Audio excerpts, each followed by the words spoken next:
The internet-addicted teen learned his grandma had cancer. He said goodbye to his favorite game, packed his bags, and went to visit her, determined to stay by her side every single day. He woke up at 5 a.m. and helped his grandma sell porridge at her small stall. On the way home, he accompanied her to visit friends, but he did all this not out of pure filial piety, but to get his grandma's inheritance. The moment he arrived at her house, he secretly took photos of the house, pretending to post it online for sale. When he learned the house was worth $1 million, he started fantasizing about life as a rich man. That day, his grandma put on her nicest clothes. She sat quietly at the door waiting, because it was family gathering day. She'd been looking forward to this moment. Mike saw her happy face for the first time, and thought he had no chance anymore. But on the way to the temple, no one from his uncle's family waited for her. Her shoes hurt her feet, but she refused to change them, because they were a gift from her son. She loved her son with all her heart, but Mike discovered that when his uncle's family prayed, none of them mentioned his grandma. He got angry, thinking his uncle wasn't sincere, just sowing seeds hoping for a harvest later. But his grandma asked him,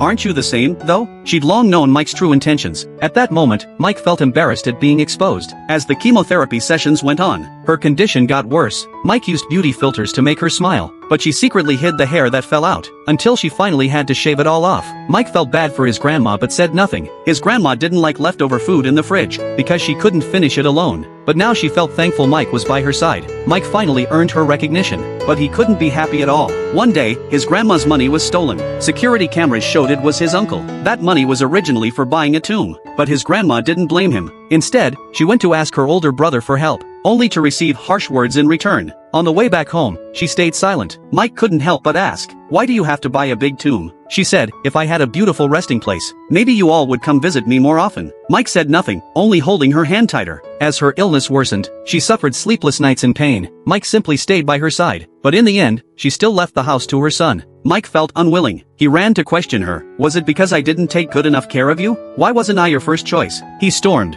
off, not seeing his grandma was already in tears. Later, his grandma went back to living alone. No one came to visit anymore. Through the cameras, Mike saw her lonely figure. He watched as the house was emptied piece by piece. He finally couldn't hold back his tears. When he learned his grandma had been sent to a nursing home, he immediately went to bring her back home. His grandma nodded with a smile. In the end, he accompanied her through her final days. On the day of the funeral, he received a phone call. It turned out his grandma had left him $1 million. That money she'd been saving since he was in elementary school, because he once promised her that he would buy her a big $1 million house when he grew up. Mike used the inheritance to buy her the finest resting place. In his heart, his grandma was always number one.